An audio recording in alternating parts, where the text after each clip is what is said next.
All right, everybody. Thank you for tuning in tonight. My name is Jared Budlong. If you don't already know that, I'm here interviewing one of our gubernatorial candidates for 2026, Dr. Will Boyd.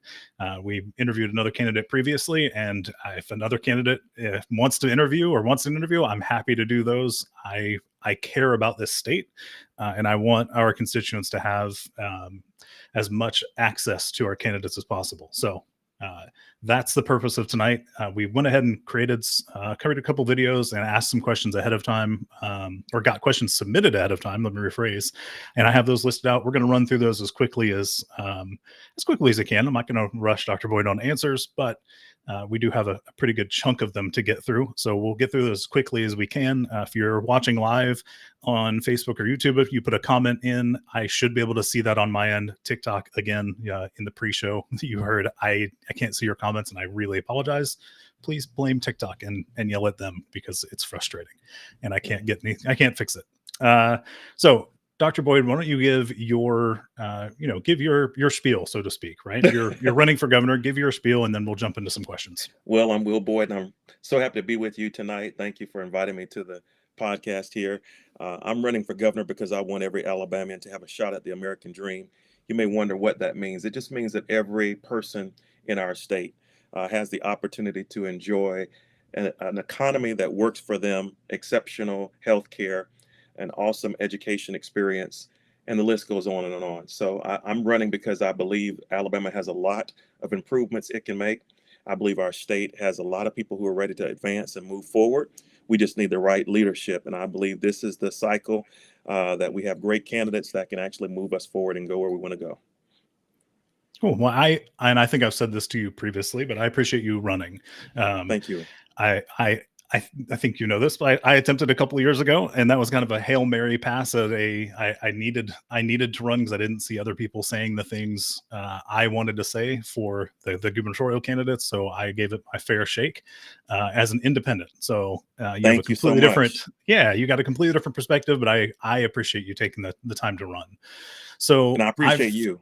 yeah, I'm again, I care about the state, and I want it to be better for Absolutely. everybody. Absolutely. So we've got a pretty long question. I'm just going to go in the order that I received them. There is no real ordering other than this is the order that came through on videos.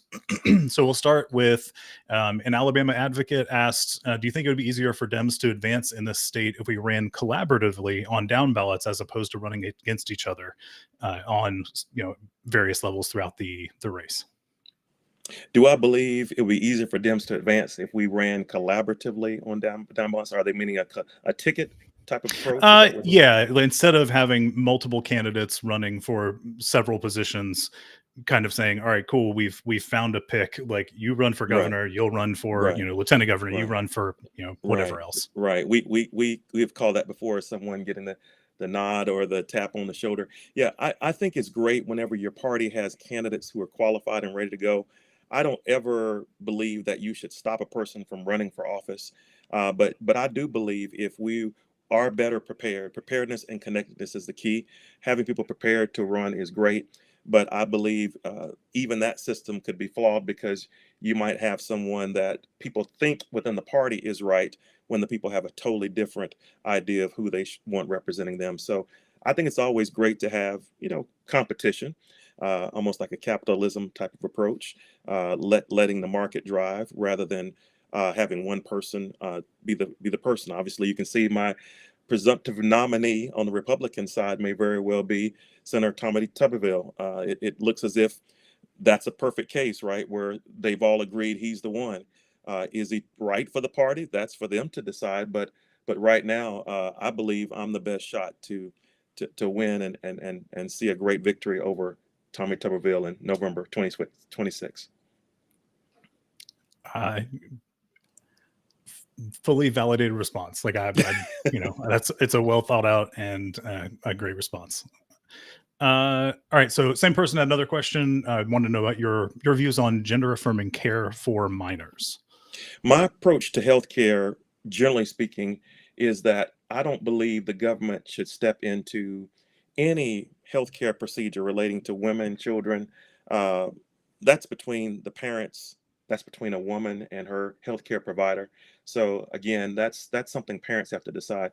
Mental health is a subject that we don't talk a whole lot about, but as it relates to people who are going through certain type procedures, making decisions about their health care, a lot of times we don't think what the person might be struggling with, what they might be dealing with. We might have views from a religious point of view, from a upbringing point of view, but again, that should be a decision that parents make. That is reserved for the family.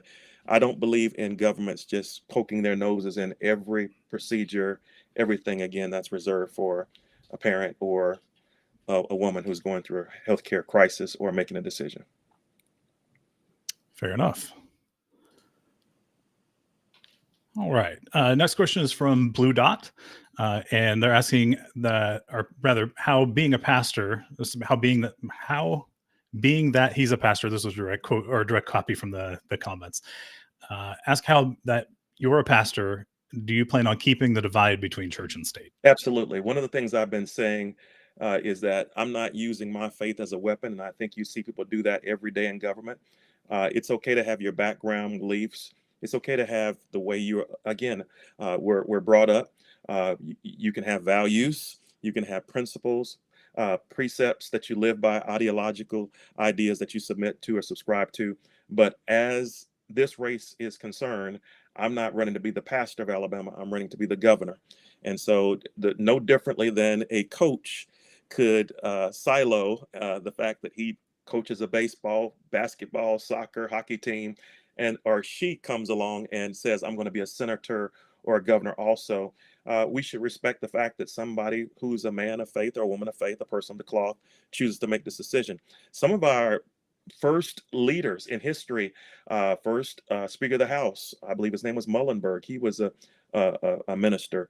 I could run through a number of others, but we even we've had people who serve in multiple levels of government who have great faith or practice ministry off on the side or on Sundays. This is totally different. We can talk about what separation of church and state means, but want to make it very clear with this rapid fire answer. I will not use faith as a weapon. I'm running to be the governor of Alabama. Okay. I have a follow up. So before we even agreed to do this interview, I had checked out your website, and there was at the time, again, this was a month and a half ago, so it may have changed since then, but there was a large chunk of the site that was dedicated to, I guess, some of the books you've written and some other aspects of your life um, that were focused on the pastoral aspect. Has that is that still on the site to your knowledge? And is there any intention to remove that as a focal point of the website? Oh no, it's who I am, but the website is constantly being redesigned, redeveloped. You have to keep in mind that a month and a half ago, I was not running in a race. 2 months ago, whatever it may be. So that website, drwillboyd.com, yes, it was written that if a person could look at it, first page, splash page, introduced the fact that obviously I was someone who served as the chair of a Democratic committee in our state, someone who served on the state Democratic Executive Committee. So you saw on the front page, splash page, all the things I've done since 2016 that relates to, again, fighting for excellence in education, the economy, all those wonderful things that are listed. As you dig deeper, as you point out, there is a bio there that was very, or is extensive, that talks about the fact of who I am, what I've done, not only on the political side, but what I've done on the ministry side. Those books would be there. They are part of me. I wrote a book about scratching the surface. Two different leaders that are mentioned from a scriptural point of view, how one took on the mantle of the other and tried to do his best to help the poor. So there's a message in that to help those who are disenfranchised. Another one was about the importance of just recognizing the times. It's called Watch God. There's one that I wrote that relates to leadership. Can you hear me now?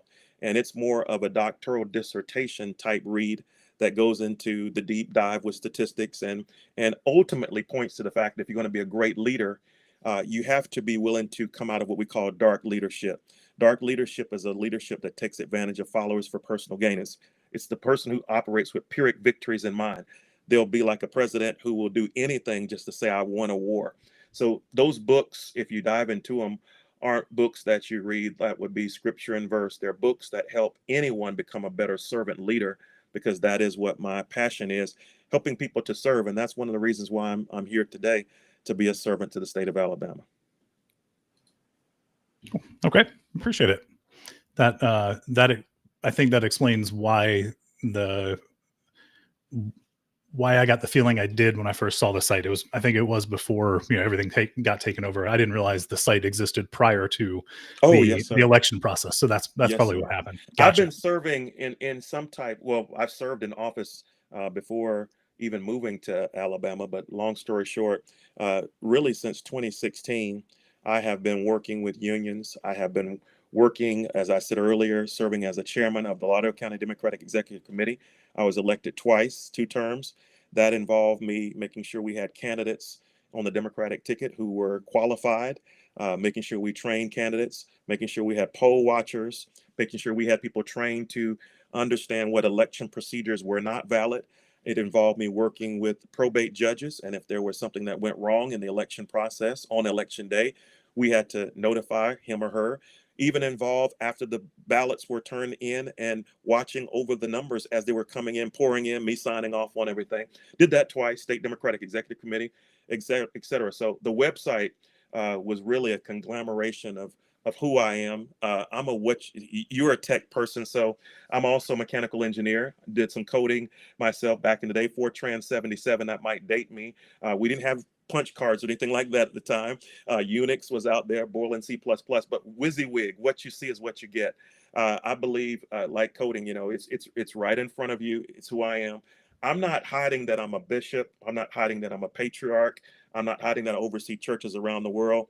I'm making it clear so you know who I am. I'm somebody who has to be accountable to people every day. I'm somebody who helps the homeless every day. I'm someone who feeds people who are hungry every day. I'm someone who will give the shirt off my back and go and shop every day in places for people, or my own self. If you look at my closet, people don't believe this, but you might find only 2 suits, a black one and a blue one. You might find there's some clergy garments, but I very rarely put them on. You might find that the clothes that I wear every day come from thrift stores, or somebody gave them to me, because I don't get hung up on earthly stuff. I don't get hung up even on telling people what I do. It's the last thing I want to do. Campaigning is the last thing in the world I want to do. Uh, I want to be out helping people, and that's why I'm in this race. So again, what you see is what you get. If you saw the ministry side, that's what you're seeing. Me saying I'm trying to model the way for others to lead and serve. That's all. Gotcha. Well, so this question is something I had that I was going to get to if we had time, but you brought it up, so I want to kind of lean into that slightly. You mentioned that you had served and done things out of state. I believe that was Illinois. That's right. What brought you to Illinois? Because I think you were born in, it was one of the Carolinas, North I or was South. born in Florence, South Carolina, and one of the Okay, churches I pastor, the main church I pastor, is in Florence, Alabama. But in between those two Florence connections, my wife and I were married in 1998. Shortly after, I was asked to come to Illinois, go to Illinois at the time, because and I still am a mechanical engineer. I was asked after coming back into the country. I'd gone out of the country for a while, helped to set up a Fortune 500 company in Asia, helped to make sure jobs were in place for people who were in the engineering, the HVAC, and other areas. So after living there, coming back, my wife and I moved to Illinois, where I took another manufacturing job as a production manager, a production engineer, eventually a quality manager, and just rose up the ranks there. So that's why I was there. In the process, I was also still in school, earning the doctorates and the MBA first after the engineering degree, then the doctorates. In the process, I was pulled into other leadership roles, then eventually pulled into beyond the ministry side, pulled into an opportunity to teach at the collegiate level. And as I began to teach, I went on and became a dean and a assistant adjunct professor, kind of rose through the ranks there. And then I was actually asked, would I serve in government? And I actually ran for city council, and I actually won a historic election there in Illinois. I knocked on, believe it or not, every door as far as I know of that city I could. So that was a record, uh, I believe, set, but also became the first African American elected in the city, and then the city manager said it, even the county. But that's why I was in Illinois. My wife rose up through the ranks also, even did some work on the campus where we were, worked in the business world. She is currently a VP of HR for a very large national company here in Alabama. And so when the opportunity came for us to bounce back to Alabama or to the South, that's when we came here, and the rest is history. So we've been serving again in Democratic roles really since about 2011, maybe. I can't even remember the exact year, but it was around 2016 when people started seeing my name statewide. Gotcha. So that the city council role, what your what was your big takeaway that or big lesson that you learned from that first public servant on the government sector at least? What was your big lesson you took from that? Well, I tell people all the time, a city council role is probably one of the most challenging roles. I enjoyed it more than anything because I was always in front of the people. You know, when I went to the small grocery store, the gas stations, I could interact with people, I could talk to people, and whatever policies they wanted in effect, I quickly would go and make sure we would work to enact them. And I really think everybody, if given the opportunity, should try to get themselves involved with local politics. This is why local elections are very important right now. It's why I'm not really, people think I'm in fifth gear right now everywhere, but wait until after these municipal elections are over and you'll see us doing even more. I believe it's important to get involved with municipal elections. They're not partisan. They give you a chance to allow Republicans, Democrats, and independents to work together to sit at the table and come with ideas. But the takeaway that I think I really had from that experience was the importance of just listening to people. I even back then, I might have had my personal beliefs, but when people came to the table and they had an idea for a business or an idea that they wanted to see push forward, I might not have necessarily had agreement with the reason for the business or desire to be a person who supported it. But as a city councilman, my religious beliefs didn't have anything to do with that. It was all about whether or not they're following the law, whether or not they're going to be a revenue stream that the city wants to see in operation. And I supported it. And people appreciated the fact then, in that first role, that I come to the table as a person who has opinions and beliefs, but those don't come in the way of progress for a city or for a municipality. So just listening to people is important. It's something that I think is not done in Alabama. We can talk about hemp, HB 445, and that big issue, how people felt like the legislature just pushed a policy and never took the time to listen. So listening is important. It's something that sticks with me today. So I teach people even in my own private sessions, marital counseling, if I'm performing it, or even just leadership counseling. Listening checks are important. Listen to people. Spend more time listening than talking, and you'll be a very successful leader. Couldn't agree more. The listening, how important it is, but also how little of it seems to happen in our government here in Alabama, at least. Uh, so I'm torn. You hinted at it, and it's a couple questions ahead, but I think we'll go ahead and just bring it up since you mentioned the HB 445. I think it was the law that was passed. But what's your stance on the recent THC ban? Uh, I make it very clear that what took place was wrong. Uh, let's just talk about it from an economic point of view. You have about 1,000 businesses, small businesses that were immediately in a position where they had to change over, try to comply with the law, and many of them had to close. You probably lost $1 million in revenue right away. But most importantly, as it relates to listening, there was not an opportunity for people to really express the way they feel, talk about the importance of what they were actually working with. What I will do as governor is I will have, and I've laid this out in my hybrid hemp plan, I would call for a legislative session that specifically deals with an issue like this one. And we would sit down with patients, with farmers, with people who are in the business and talk about what the benefits are. You could talk about issues relating to business. This is a small business opportunity. You could talk about the fact you could have a greener economy. For every 6 to 10 acres, you're employing one person in a renewable type of business. You could talk about the revenue you generate. Now, on the flip side, you could talk about all the compliance that is now being pushed. In Alabama, one of the things that I think business leaders and owners struggle with is the fact that you have so many licensing fees, excise taxes, and so much you have to deal with that it makes it hard. It makes it difficult for a person to operate a business. Furthermore, when you have a ban like this one, as it relates to the hemp ban, you have people who are concerned that as they're trying to comply, they may find that they have inadvertently crossed the line in somewhere. Maybe a label is not appropriately there. Maybe a cap is not on properly. Maybe it's not childproof enough. And what you're doing is you're opening up that pipeline for more people to be criminalized or put into prison. So I think it's important before bans are even thought about, before people think about House bills or Senate bills that are going to affect the economy the way they did, even if they feel they're for certain positive reasons, stop and look at all sides of it. We have people right now who are dealing with chronic pain. We have people right now who are Vietnam veterans or people who are out there who suffer and are dying, but they want to die in dignity. They don't want to spend the rest of their lives in pain because perhaps traditional healthcare has given up on them. We need to understand that everybody's journey is different.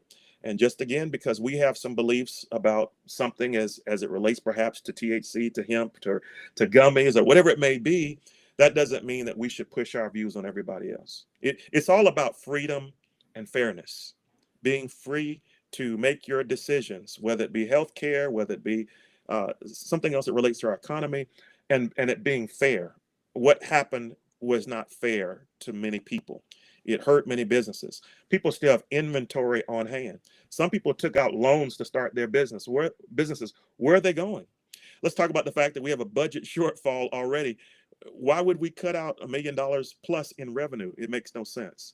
So we have to think about these things and really have a open and honest discussion and put everything out in the light. One of the things that I enjoyed when I was a city councilman is FOIA, Freedom of Information Act, being able to pull information whenever you need it to. People being able to see outside of an executive session what takes place in the sausage making or the tax making process. It's when you start hiding things from the light of day or sunshine that you start getting into dark leadership, dark practices, and things start going wrong. And that's why I think a lot of people are upset. So I'm proudly supported by the Alabama Cannabis Coalition. Full disclosure, never smoked a day of my life. And I don't brag about that at all. I'm just saying that ought to tell you I was willing to sit down at the table and listen to what the issues are. And that's why I'm saying again, this is my stance on the ban not being fair. I appreciate it. I also have never particularly participated, but have plenty of people in my life who have, both for recreation and for medicinal purposes, traditional medicinal purposes. We'll say it that way. Um, but I, I am in agreement. I think that should be something people should be allowed to do. Um, with the caveat of, as long as it's not hindering other people's freedoms, like, if it's impacting the life of your dependents or something like that, that'd be Absolutely, another absolutely, discussion. But yeah, absolutely. And 100%. that could be anything. I mean, there are many different things that could cause such a problem. One of the things that I have addressed also is the fact that Texas, Indiana, and New York had similar bans, and they actually were able to work with the people and go back and see where some changes were made. So I want to encourage people and say, just because there may be a ban or a law you don't like, don't just give up. And don't think that a governor can just drop right in day one and reverse everything, veto everything. I can't. But I do have a plan to make sure that people are involved, not just the people powered campaign, but a people powered state government where their voices can be heard and we can overturn laws. We can see where changes can be made. And of course, that involves at the very lowest levels, just electing people into the seats. If I look at right now our state, and I don't want to drift too far off. I know you have a list of questions, but if It's you okay. look at, let's just throw some numbers out. 105 may be in a state house type scenario, but if you only have, let's just say, 35 who are Democrats, 28 who are Democrats, what can they do? If you looked at, perhaps, and I'm just making up a number here, 35 senators, and you only have 8 who are Democrats or Republicans, what can the minority do? When you go to a congressional district and say you have 7 members of the congressional delegation, and 2 are of a particular party, independent, or 2 are Republican, it's hard. I have, Jared, actually gone and taught even redistricting sessions throughout our state, particularly in North Alabama. And I show people what packing and stacking is all about. I show people how you can make districts do just about anything you want to do. Is it legal? No, in some cases, but people do it. I talk about the Civil Rights Act, speak about the Voting Rights Act. I talk about what happened in 1965, or at least what should or should not be. How you cannot actually gerrymander for the purposes of disenfranchising people of a particular color or people who speak a particular language.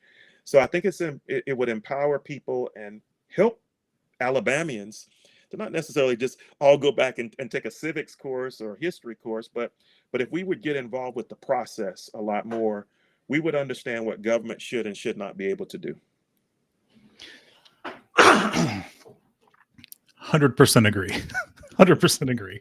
Yes, sir. So I'm going to jump back a little bit, and it's actually, they're related. So we'll jump back to where we left off. Jenny Lee asked what you plan to do about the so-called justice and prison systems in our state. I think this is one of probably the state's biggest money makers. I think it's probably something that is definitely our big problem.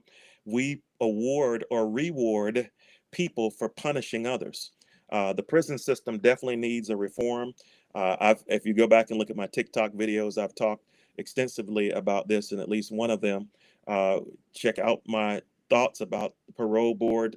Check out the thoughts about the amount of money that our prison system is getting. But let me just stop here and let's put it in very plain terms. If you don't mind me going TVMA for a second, I'm not sure about the age limits here on these platforms, Restream, TikTok, but I was on the phone I'll say today. this. If the TikTok, I'll say this: if the TikTok feed goes down, I am running on my YouTube channel and my Facebook profile. I don't know if the Facebook profile is easy to find; it's more of a backup, but the YouTube should be available. Okay, so if we go down, you'll find us there. I am looking at TikTok, so when you see me looking off, I'm trying to monitor it the best I can, but maybe Elizabeth can help us with the questions if there's some more that coming in. But long story short, today I was on the phone with a woman who is behind bars in one of our counties right now. Of course, they can call out. And she just checked on me. She said, "How are you doing?"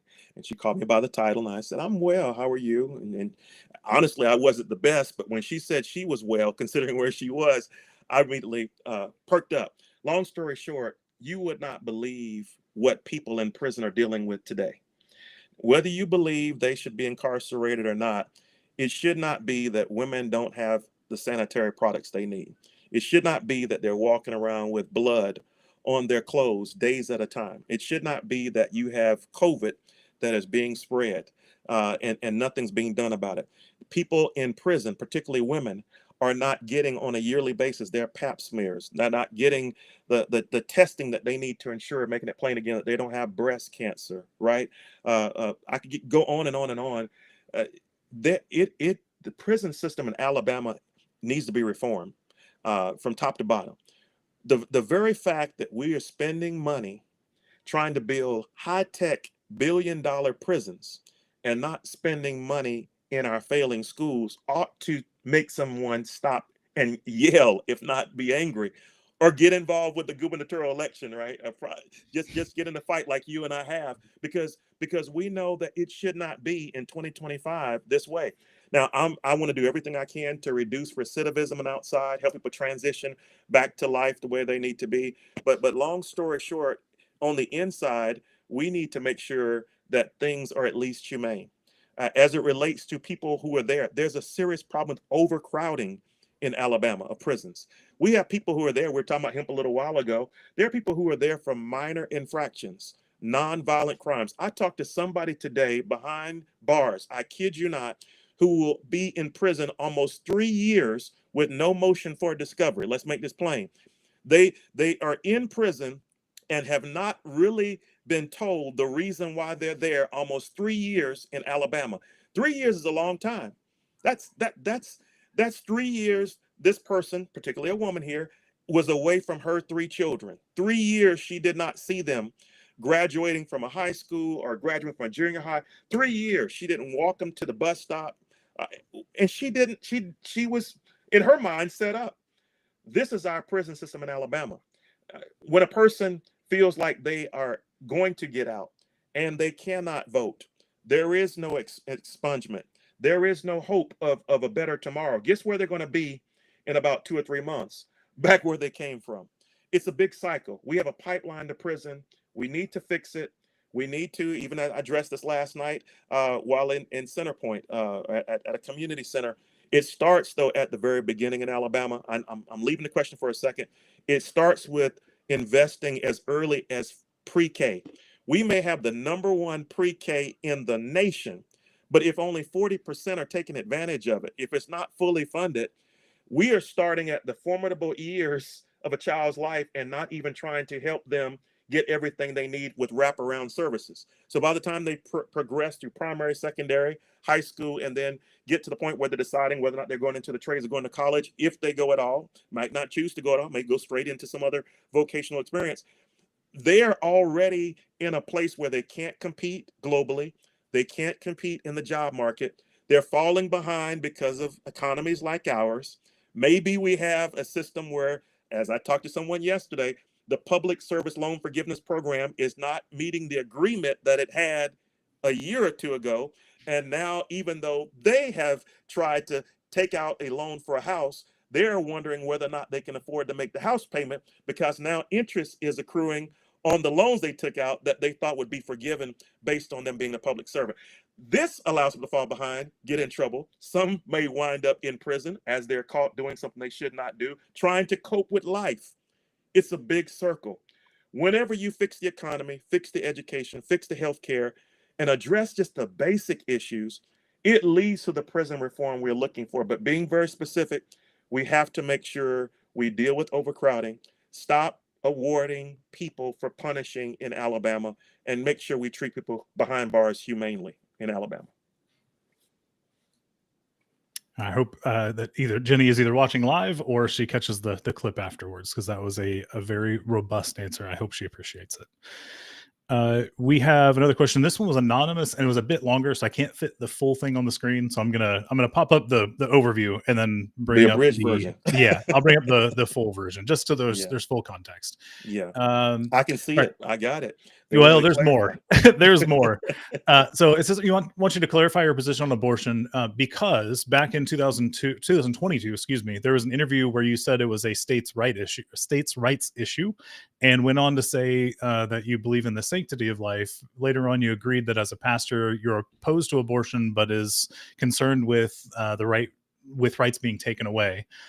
From their perspective, you kind of flip flop back and forth, and they just want a firm response. Never flip flop, and you have to be careful what you read. Trust me, I have said some things that have been voiceovers. I've actually written back to reporters and said, this is what I said. And this is the honest truth. Jared, what I've learned to do is carry someone with me and record the interviews so that I can go back and play or transcribe them so people know exactly what I said. Now, in the day of TikTok, YouTube, I record everything as is real time and you don't have to question it.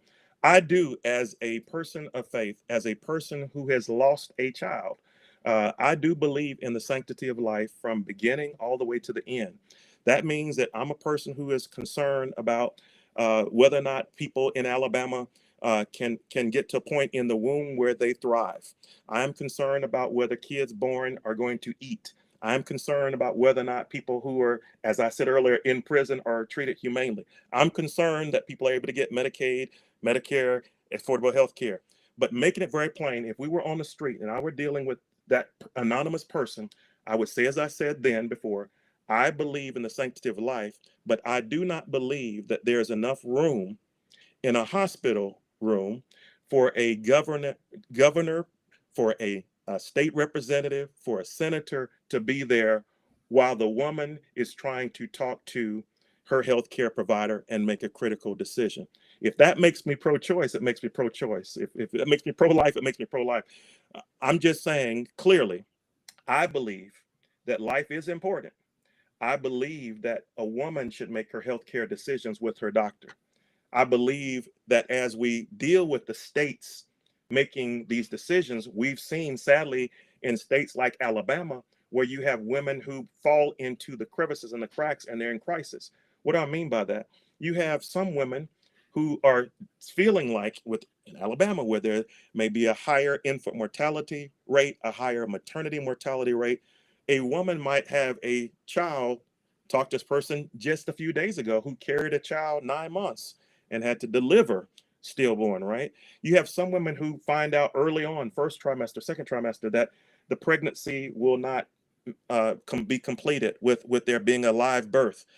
But you send that woman back home without a DNC, and then you are wondering how she is going to handle the pain, how she's going to deal with the delivery on her own in her bathroom or wherever she is, feeling like she could be incriminated if she doesn't handle her baby correctly, or that if she called on her OBGYN, that her OBGYN would even deny her some type pain relief because they might be afraid of being incriminated or incarcerated. These are the difficult parts of states like Alabama being involved with this process. That's why I keep saying it is a decision between a healthcare provider and a parent. It is not something the government should make a decision about.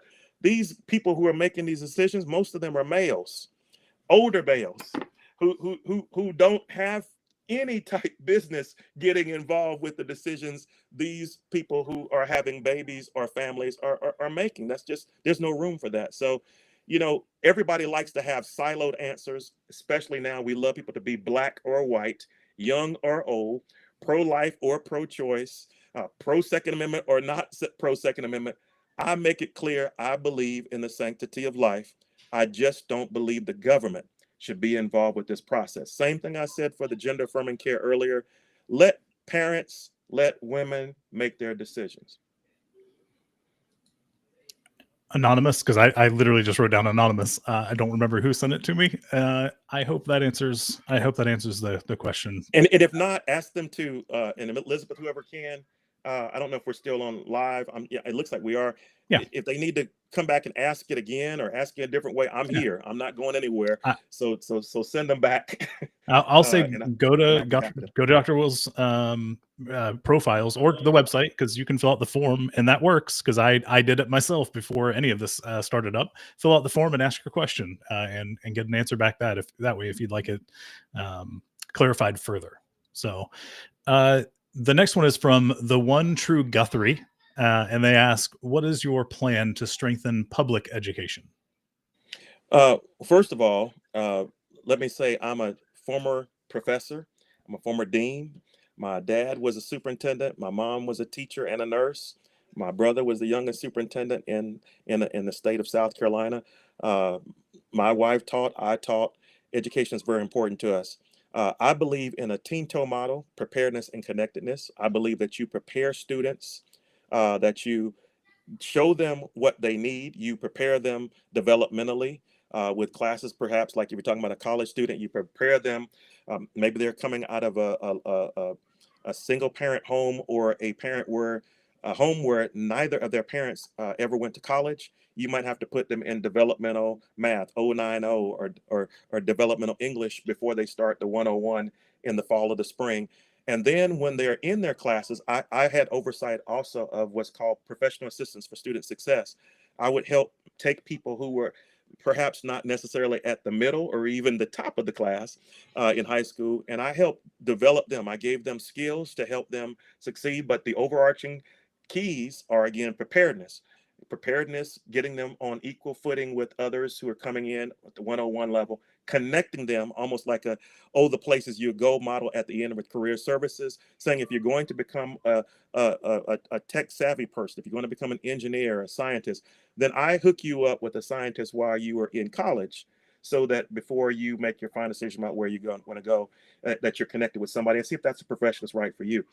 First of all, as it relates to Alabama and even the nation, what happened with the idea of even closing a Department of Education really hurt states. How did it hurt states? Those things that I work with, helping people to get an IEP or an individual education plan, or helping people to get whatever special needs plans they might have needed, exceptions, exemptions, or anything that related to someone who was physically disabled, ADA compliance. All of those things are coming from the support of the Department of Education. And so just because people think it's out there, we don't need it. Well, guess what? That hurt us not having it. It will hurt not having it. At the state level, at the local levels, our teachers need to be paid and incentivized. So before we even get to the classroom, I want us to experience brain gain instead of brain drain. So when you have educators, people graduating with perhaps a bachelor's in education or master's of special education, I would like to see them have some type student loan forgiveness to attract them to stay in our state and teach for a number of years, so that they don't just teach, see competitively they can make more money in Georgia, in Tennessee, and Mississippi, and then leave. No, let's attract educators and keep them here. I want to also make sure the dollars per pupil is fair. Right now, you could be in Mountain Brook and not have the same type dollars per pupil as I was in last night, Center Point. They might not have the same in North Jefferson County. They might not have the same dollars per pupil, or we can go down to the Black Belt and it gets perhaps even more disparaging, or there's a bigger divide. So making sure there's equal opportunity for educational excellence. So go to my website and you can see me talk about student success a whole lot more. But the student success comes whenever we, again, strengthen all of our wraparound services. I had oversight of counselors. I've had oversight of retention groups. I've had oversight of people who have what we call back then, and even in 2005, a one-stop shop for student success. I help people build their schedules. I help, as I said earlier, people with special needs, people with ADA, any ADHD, whatever they had, physical or mental, as it related to a challenge for them. I showed them that we can put you on level playing ground and you can do well and you can succeed. Now, full disclosure, and I hope I'm going to get in trouble for saying this, I have some struggles with some things going on in Alabama that relate to perhaps gun violence. We have, believe it or not, in a county that one person could attest to right now, we have where some children are being told that the only thing they can carry to school and from school is a notebook. They can't carry an iPad, a Chromebook, a textbook. They can't carry anything, all because they're concerned about gun violence.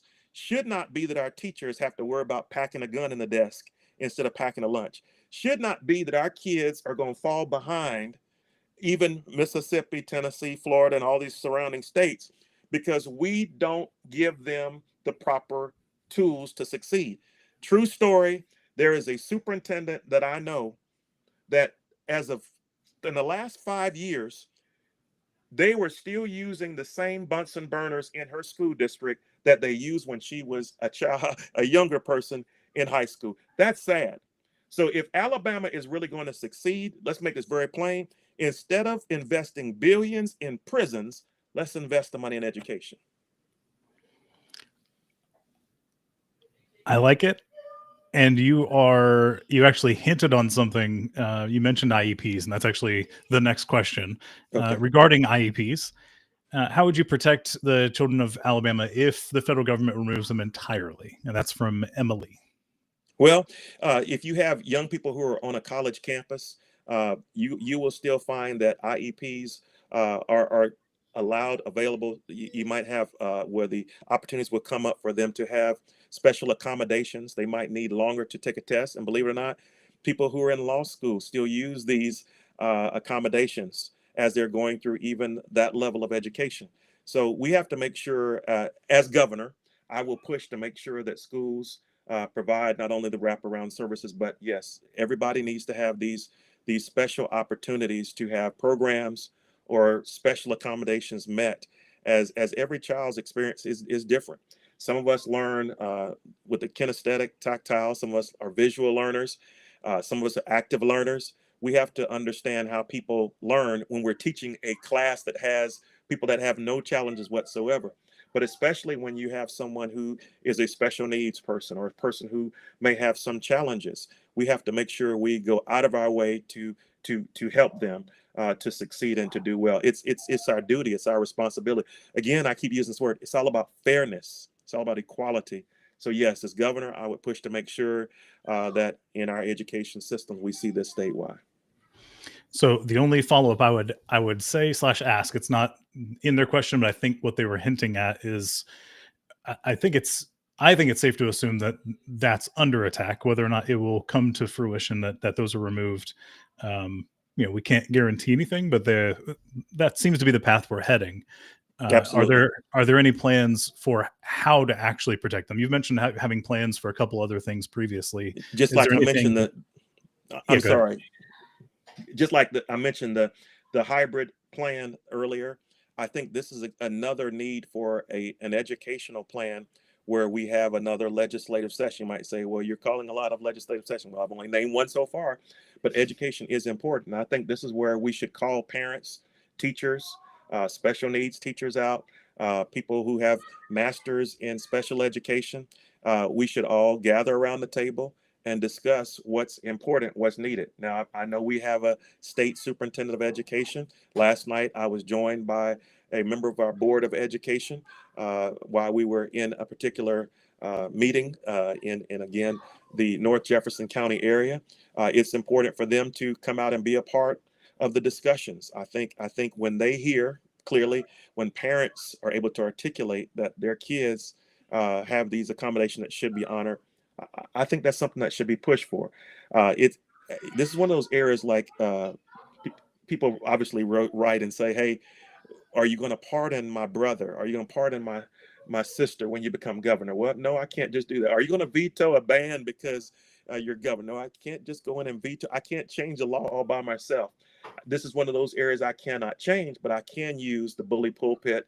I can use my office to make sure that the state is doing what it needs to do to support every student and no student falls behind. All right. Well, Emily, I hope you see that response. Uh, and then a follow up. It's from Emily also. How will you Emily's deal on the with? ball. Yeah.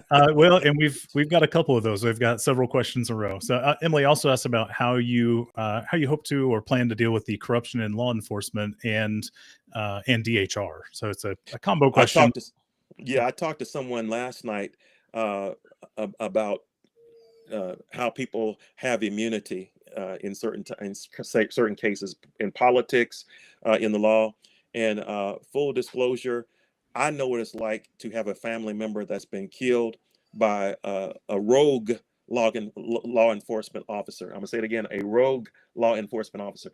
Not all law enforcement officers are bad. Most of them, 99% of them, I'm sure, want to protect and serve. There are always bad players, bad actors that do certain things, and we know what can happen. I think it's important to make sure body cams are in use. I think it's make sure it's good to have dash cams that are there. I think law enforcement should make sure they do all they can to show up and be present in the community when things are okay, when things are good, and build relationships. But as it relates to them being held accountable for their actions, there should be no immunity whatsoever. I think we need to make sure that we do everything we can to prosecute rogue enforcement officers to the highest extent of the law, so that there is an example that just because you have a weapon, just because you are someone carrying a badge, or you may be somebody who is representing a particular department, you don't have the right to do whatever you want to do. People have rights. You would not believe, and I know you would because you've been in this seat as we've discussed earlier, but people call us all the time with things they're dealing with, and you would not believe. Uh, I know people can't discuss their journeys, and I have to honor their confidentiality, but this is not an African American issue only in Alabama. There are white females who have recently experienced certain type treatment that have caused them to actually step out and say that they've lost what they thought was their white privilege. And now they want to jump in even to this campaign and do everything they can to help me in the fight for this tackling of the corruption in law enforcement or anyone feeling like they're not properly represented. That being said, we do have need of law enforcement officers, good ones. So we need more to apply. We need more in place. They are underrepresented. I know personally from a home church in South Carolina where a law enforcement officer was shot and killed, where one was lost. It tears up families. These are tight communities. Law enforcement officers, they're part of a unit. They're family themselves. So we have to make sure we protect them as well. Not all are bad. I will just close and say it is important that as we look at law enforcement, that ALEA, Alabama Law Enforcement Association, and our state troopers, they're stretched. And so when you have a stretched department, when you have stretched law enforcement, at one point in time, believe it or not, I want to say it was in 2018 when I was a nominee for lieutenant governor, there were only 250 highway patrol, state patrols on the interstates. Now think about how big Alabama is. You get in a car in, as I've done in Florence, Alabama, and drive for 6 hours and not necessarily be all the way to Baldwin County, right? And so imagine if there are only 250 patrols out there at one time. Just today, you might find 3 or 4. I found 3 or 4 at one accident where a truck was overturned. Uh, while I was driving back past the same area today, actually twice yesterday, 3 or 4 were there. Another vehicle was overturned. These people are stretched. So by the time you have 250, they're trying to get to every accident. They're trying to get off the interstate and jump in and cover and help law enforcement, perhaps in counties like Jefferson County. You don't always find people who are chipper, happy. Sometimes things go wrong. So I think we have to do our best to comply with the law, respect them, but at the same time, hold them accountable. All right. And then there was a tagline or an extra little tag about DHR for Department of Human Resources. And I think that's a timely question based off of what's happening in Bibb County. I, I, do you have any thoughts or any plans for how to address issues inside of DHR and how our children are handled in the state's care? Yeah. Side note, my wife is the VP of HR, as I said before. So she would definitely be someone who could talk about human resources. I know I've talked to today a number of social workers. I respect the work that they do.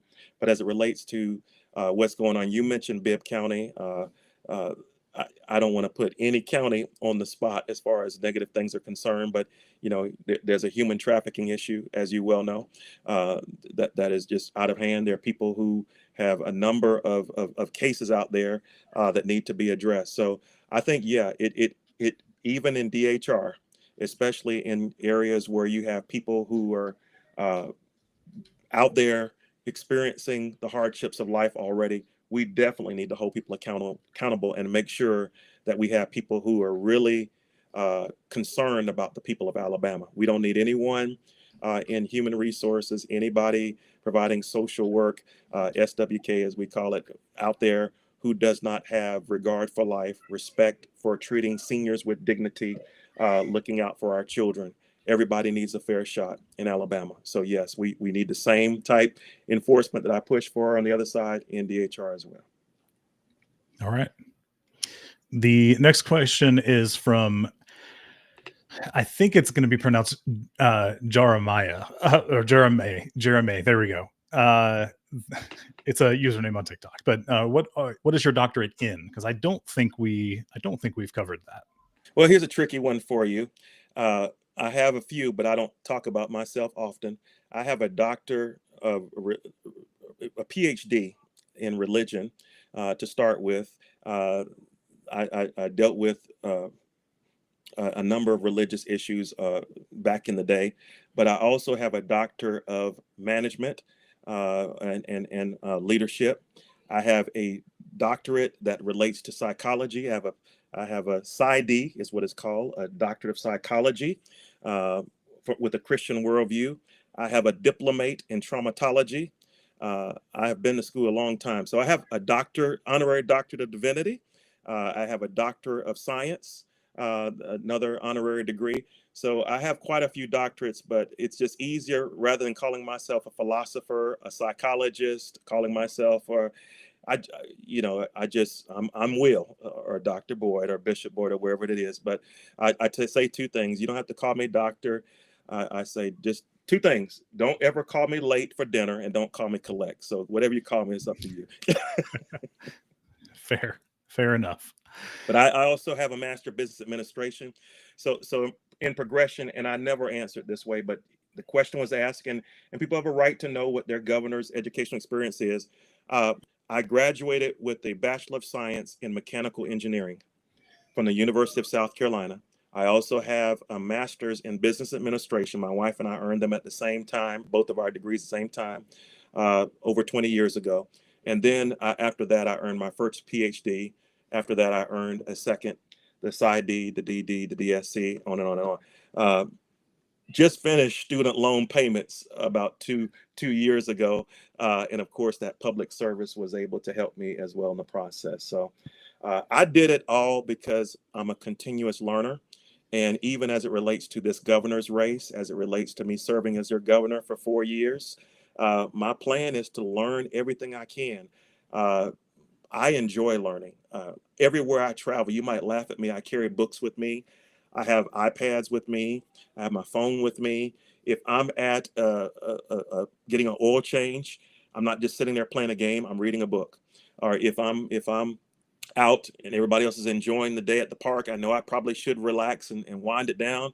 I'm probably looking at my iPad, getting my next speech together, getting my thoughts together, making sure I understand what the challenges are for a particular county. I'm reading up on stats, I'm reading up on figures, and I'm trying to just bring solutions to certain areas. So I'm just a continuous learner, and I think everybody should be a continuous learner. When you think you've arrived and you know everything, that's when you start to get in trouble. So I feel like I'm probably the least qualified, least knowledgeable person on a lot of issues, but give me a minute to read, give me a minute to study, get my hands dirty, roll up my sleeves, and I'll have it and I'll master it. And that's what I think I've done, even with the state of Alabama's issues. I've dug into where we have challenges, where we're successful, what we can do better. And I believe that continuous learner is going to benefit the state of Alabama. I want to sit and learn. I want to sit at the table and learn from constituents what their needs are, what their desires are, what their visions are, what their dreams are. And then I want to take that and run with it. I submit to what we call in leadership studies at the doctoral level, path goal theory. My dad taught me everybody I meet is in some way my superior. Doesn't mean I have an inferiority complex. It just means that if I talk to you, Mr. Budlong, I want to know, what do you want to do with your life? What's your goal?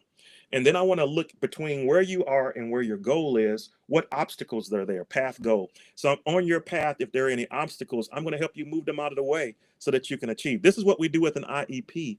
This is what we do with people who are special needs, or people who are struggling or falling behind, or maybe they're not at the top of the class. We see where the opportunities are. We see the obstacles that lie in the way between where they are, where they want to be. We help them move them out of the way, make good decisions so that they're best able to do what they do. All right. We're going to go back to school a little bit. The question from Cheryl is, how do you feel about the school cell phone ban? And I made a note to myself that there was more to this question. So let's see. There's more to the question. Yeah, I maybe. understand. I understand. What did you say? I'm sorry. Well, as I say, there's a little bit more. They gave some examples on some additional context that many people may not be thinking about. And since you have a history with IEPs and special needs in education, their example was some students use their phone to listen to music as a way to help calm them down. Should students be allowed to access their phones at lunch? And many parents aren't in favor of keeping phones away from their students all day for a multitude of reasons. But what's your take on the most recent cell phone ban? Again, I think this is an issue that parents should make the decision about. You know, some kids haven't been given phones by their parents until they're in junior high school. Some might have had it sooner. Some get it later. That aside, as it relates to the ban, I really, uh, if I had to say whether I'm opposed or supporting it, I would have opposed it. Uh, I know my child, once she gets one of them, my 12-year-old, I have one, full disclosure, at a senior in college. I have one who's a sophomore slash rising junior in college. I have another who's 12, and I joke and say she's going on 22. But when she gets on the bus every morning, I would like to know, between me leaving her presence or her leaving my presence and school, that she made it okay. So when she has an Apple Watch on, or when she has some type device on her, that I can see where she is, that she's okay, or she can text me and say I made it, or as the case has been, the bus is running late. Uh, don't panic. I'll be home soon. It's good to have a phone that you can access whenever you need it. I don't believe they should always necessarily be on the desk, or out to be a distraction to other students. Yes, there are some people who need those phones, as you said, as a means to calm themselves, as a means to relieve themselves. Some from just the anxiety. Some young people really get anxious when they get away from secure spaces from their home. Just having a phone there means mom or dad is just a call away. Just having a phone in your pocket means if something went wrong, they could step out, go to the bathroom, or go up to the playground, or go to the office and give mom a call. Those are important things, uh, especially in high school. When you have people who can drive to school, why are we telling them they can't have a phone in their book bag, or in the locker? I just don't understand that. Fair enough. I hope, Cheryl, I hope that answers your answers, or hope that response is what you're looking for. If not, reach out and see if you can get some more clarification. Uh, let's see. So this one, I'm going to save one for the end because it makes sense for the end. Oh, I'm here as long as you want to be here. I'm good. Yeah, I'm good. I'll save that one just because it makes sense to wrap it up with that question. Virginia Folds McDan asked her original question. I had to let her know that's not something you can actually do. She was asking about pardons and whether or not you could actually pardon a family member, right? But I tweaked it a little bit, and I hope this does her intent justice. Right. How do you plan to address the broken pardon and parole system in Alabama specifically? So we talked about just the justice system broadly earlier, but we didn't get into the nitty gritty on the pardon and parole system. Do you have any plans to address that? I have addressed it, and I'll continue to address it.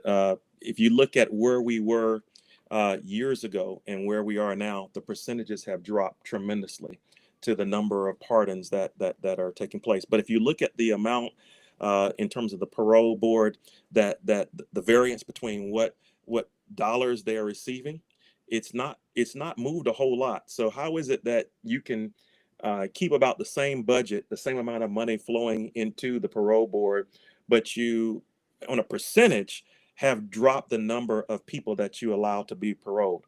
Now, there's no guarantee that more money would lead to more paroles. I'm not saying that type of positive correlation should exist, but I'm saying if this amount of money, millions of dollars, pour into a board, we should see some type of trigger or measure, some type of correlation. And right now, we're just not seeing that at all. So as it relates to the broken pardon and parole system, I believe people should have the opportunity, and somebody's calling me on the campaign line. I'm trying to block them out. But I believe it's important that we go back and look at where we are. How many paroles have there been over the last few years? Why the steep decrease, or the drastic increase? Are people that are eligible really getting a fair shot at parole?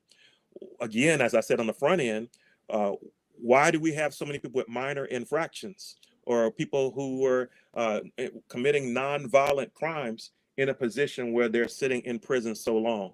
So there needs to be more leniency on the front end. There needs to be less of the population increasing, or less people in that population of prisoners who should not be there in the first place. And we just talked about mental health a little while ago.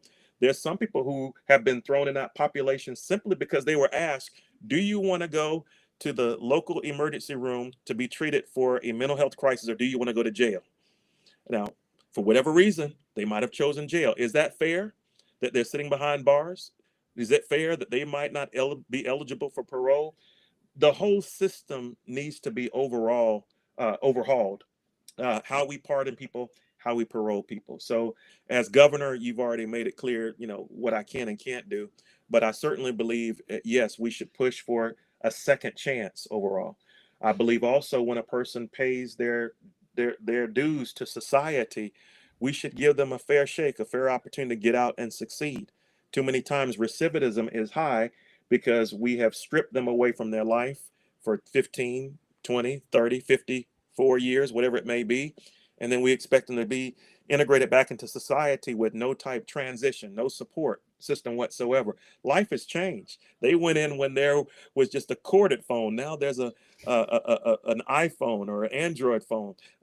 They don't understand. There was a bag phone in the middle of the car. Now they have phones that they can answer without ever touching anything, just their ear perhaps, or just saying hello, hi Siri, whatever it may be. Life happens. People make bad decisions, but it should be that a parole and a pardon should be there for them to work, have good behavior, and have the opportunity to get off. Right now, it's unfair, and that's how I believe our system is. It needs to be overhauled completely from ground to the top. All right. So we're on a roll with the prison system. It's as you mentioned at the beginning of the interview, it's one of our, if not the largest issue in our state. So there are several questions along those lines. And the next one is from Alabama Disgrace, and she asks if you have any plans to use clemency to reduce prison population. Yes, yes, yes. I'm saying nonviolent offenders, people who have committed what we would consider crimes for the small list of issues. Those people need to be able to transition out and to do well. I talked to someone today, also in the prison system, who they have levels. Once they work and prove themselves, they can get to a trustee level.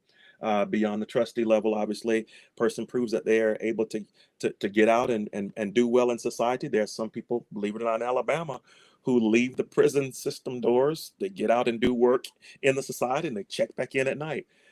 When people are at that level and they've been responsibly able to interact with society, yeah, absolutely, they should be able to be able to go back out into society and do well. All right. That was question 1 of 3 from Alabama Disgrace. So we'll move on to the second one. Are there any plans to appoint reformers to positions that impact our state's jails and prison population, and specifically or not specifically, but and also to the parole board? Absolutely.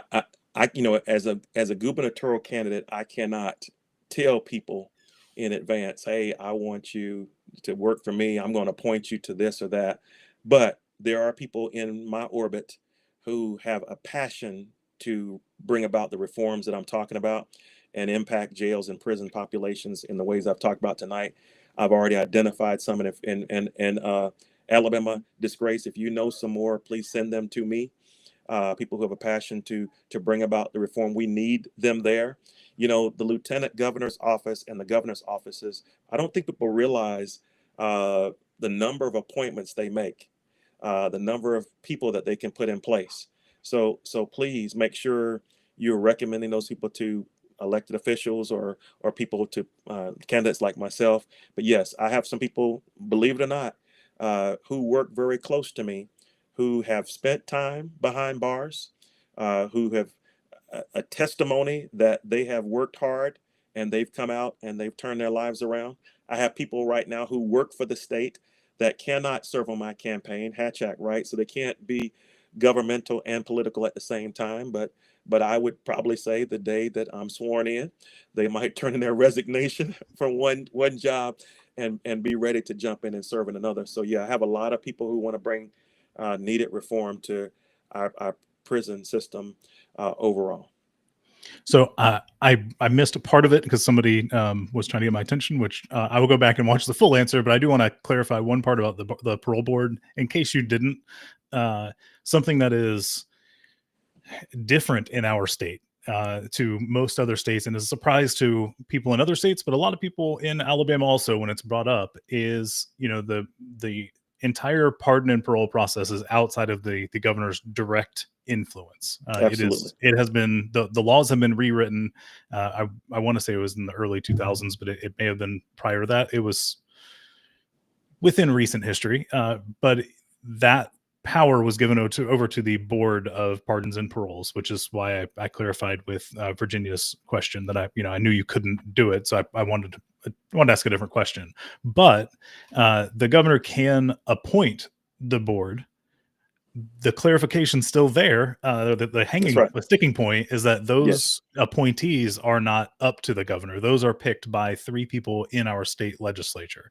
And off the top of my Absolutely. head, it's the House pro tempore, oh man, there's 3 people inside the state senate. It's been 4 years since I looked into it, but Yes, sir. Yes, sir. that's who picks the possible board members that the governor then chooses from. So to go back to on a prior point, we can't just focus on the executive elections. You have to focus on the entire ballot and make sure we're getting in a legislature that is balanced and will give us a better option at having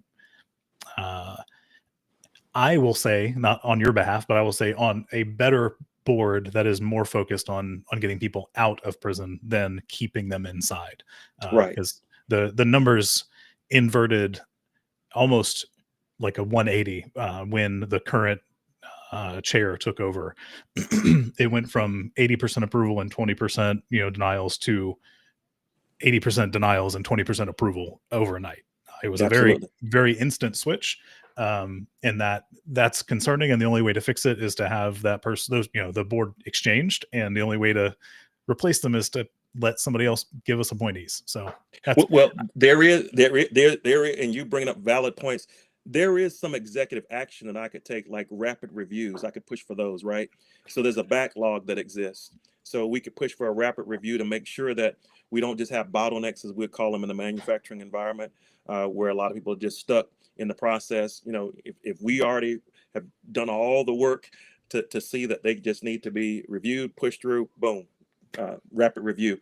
The other thing that I believe and subscribe in as an engineer, as a person who's a tech person, is the idea that what you value, you measure, right? And when you don't care about something, you just waste it sometimes. But when you really care about numbers, about metrics, important. So why not have dashboards that people can see, where we can monitor, publicly, uh, which ones are under review, how many paroles have been given or pardons have been given. Let that be something that the public sees. Otherwise, for all we know, we just see one or two here or there, and again, no valid measures or no accountability on that side. So I keep saying it, but everything has to be brought out into the daylight, and that transparency is lacking right now in government. 100% agree. I, I have I could keep going on because that was the reason I ran. I don't have anybody directly related to me in prison, but the situation when I was made aware of how bad it was, I needed to try to do something. So that I could keep talking about this forever. So we'll keep moving forward. We'll come back Uh, to it later, right? yeah, maybe another day. A special So session just for that. right, Special right. podcast. Yeah. So Alabama Disgrace has one more question, at least that they submitted to me. Are there any plans on changing voting laws when it comes to felonies? For instance, removing drug crimes from restricting people's voting rights. Right. If you look at my hybrid hemp plan again, that is part of it. Making sure that if you don't have a crime of moral turpitude, if you've paid your debt to society, you've done the time for the crime. In my mind, you should be able to vote. You should be able to have that opportunity to have that expungement, a restoration of voting rights. Uh, that's something that I believe is, and we use the term sacred, and you know what I mean by it in terms of our democracy, that I think a person should enjoy. So absolutely. Once again, when you start getting into these minor infractions, that could be where someone, and I've seen it happen, even as a college administrator. I can recall times people were caught with something on them, on their person, possession of something that may have been small. That was a decision they made when they were 18, 19 years old. And now they're 59, 69. Not that same person, but a person's 59, 69. And because of a bad mistake, a bad choice back then, they're still suffering from it today. So it should not be that way. Everybody should have an opportunity to participate in the voting process, again, when they have made sure they pay their debt to society. Yeah, the concern for me is that as soon as we start taking votes, your voting rights away for specific actions, especially those that are not a direct threat to other people, direct harm to other people, uh, you leave it open for abuse, and Absolutely. that was a huge concern for me as well. So Absolutely. appreciate the response. Yes, sir. We have a couple more left, and we're getting into some harder questions, I think. We So weren't in the hard questions yet. What? no, What? no, Oh, my no. sound is Those, going out. I can't. My picture. yeah. Oh no, the internet. It, The internet. yeah, There's a storm. Did I tell you we're in a yeah, storm? yeah. Can't hear you. There's a tornado. Where is James Spann when we need him? There you go. There you go. So Need we to have a get a couple more snowstorm right questions. about now. Right in the middle of summer. Lisa Ward asked, "How would you feel if rumors that Doug Jones will be running are true?" And there's actually three questions, but we'll just go ahead and read all of them, and you can respond as you see fit. Do you think support will shift, and why are you a better candidate? We welcome any and everybody in this fight to make sure that Senator Thomas Tuberville does not become the next governor of Alabama. Right now, we have a senator, and I was just in the Fort Benning area last week, also the Fort Rucker area last week. Those are two counties, mainly I'm talking about Dale County and also Russell County, that are greatly impacted by the presence of military installations, the presence of military personnel, the presence of perhaps support to people who are in union environments, trying to make sure that aircraft parts are being made, machinists are working there. That all aside, I talked specifically about their economies, the contributions people made, even people who drive over from, of course, Fort Benning, as I said, on the Georgia side, and to live in Alabama. That's important. But let me stop and put the push pin in it here to say this. If Tommy Tuberville in the Senate, because of one opinion he had about a policy, was able to hold up the military promotions of our senior officers, jeopardize our national security and operational readiness, if he did that in the Senate and recklessly waited for Democrats to fix his problem, left us in a bad place where even there wasn't even for the first time in history, someone leading at least one of our military branches. What would he do to the state of Alabama? So I welcome any and everybody into the fight to be a strong voice. Senator Jones has been someone who I know has been in the fight in civil rights. He has a history. We've been friends. We work together, serve together as it relate to trying to do things for Alabamians. Of course, we were both candidates working, reaching out to unions, fraternities, sororities, et cetera. And he became the U.S. Senator, as you well know, 2017. So I respect service. I respect anybody. When I talk to him, I don't call him Doug. I call him Senator every time. But I really do believe right now, with the momentum we have, I have a campaign that has over, I was told last night, I can't verify it, I thought it was 600. They told me last night over 700 volunteers. We have the largest people powered campaign Alabama, I believe, in modern history has ever seen. We have a lot of support, not just from Democrats, but believe it or not, the most donations that I have coming in, even though they're only $5 and $10. And people laugh at me for having $5, in the bank, and I'm exaggerating. Barely enough to buy an old $5 footlong, right? But most of my $5, $2, and even $1 donations are coming from Republicans and new voters. So I appreciate the Democrats that are pulling in and supporting, but we have, like I said, 700 people who are excited about our campaign. Look at TikTok videos, look at Facebook, follow us up and down the interstates of Alabama. Find me in every corner I can get in. I'll be in Mobile, I think, over the next 2 weeks or so. But long story short, in Baldwin County. But with what I'm doing out there, crisscrossing the state, I think people are looking for a new generation of leaders. I think people appreciate people who've served, like the President Joe Biden's of the world. Uh, Even Senator Tommy Tuberville is one of those members of the Senate who's on the upper end in terms of age. The biggest people that I think can impact our state the most and our nation the most are the 18 to 29-year olds. Uh, the people who are also in a sandwich generation, people who are taking care of kids that are dependent on them and taking care of their parents. These are the people that I believe are supporting my campaign and behind me. And seniors who are concerned about Medicaid being expanded in Alabama, concerned about their supplemental nutritional assistance programs, their Meals on Wheels not being taken away. These are the people that are backing me. So when you do a split screen of me versus another candidate, you can find things that they may look like they do better, did better, I did better. I'm not running against the Democrat. I'm running against the Republican.